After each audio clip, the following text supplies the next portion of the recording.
لطفاً بعد از شنیدن صدای بیپ پیغام خود را بگذارید. الو، سلام، چطوری؟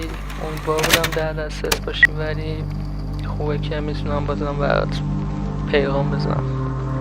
راستش خیلی حرف دارم بهت بزنم. میدونی این روزا عجیب به قدیما فکر میکنم،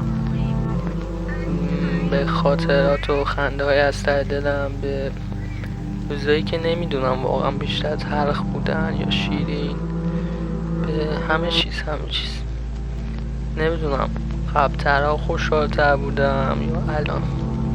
اصلا کلا حس و حال عجیبی دارم. کاش الان کنارم بودی، زور میزدم توی چشماتا، همه چیز رو درک میکردی. اینجا من دوست زیادی ندارم، یعنی هیچ دوستی ندارم. میدونی آدم ها عجیب شدن، از دور واقعا همه چیز قشنگ‌تره.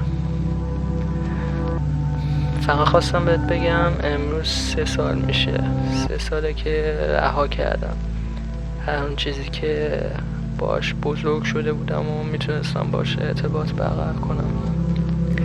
میدونی درد کردم با آدم اینجا هنوز خیلی برام سخته.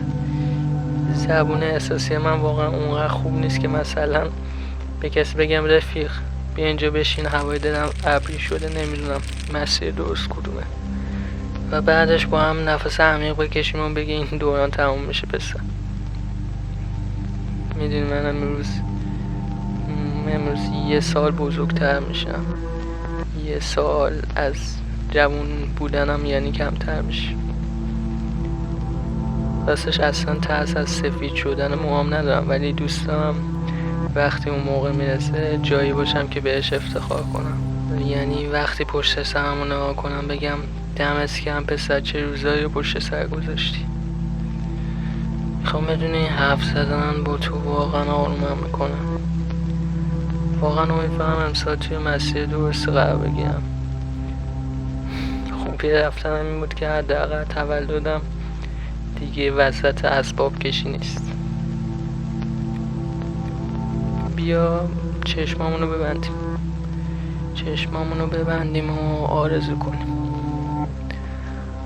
کنیم امسال خبر خوب بشنوم و یه جای بهتر باشم که واقعا بهش تعلق داشته باشم. یه جایی که به هنر و افکارم اهمیت بدم. یه جایی که درست زندگی رو شروع کنم با قدم‌های محکم. جایی که با آرامش از خواب بیدار بشم و هر روز هیجان شروع یه زندگی جدید رو داشته باشم. یعنی امسال میشه رفیق.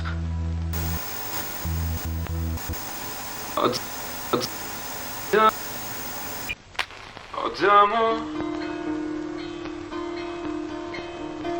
پر میکنن جا تو، آدمو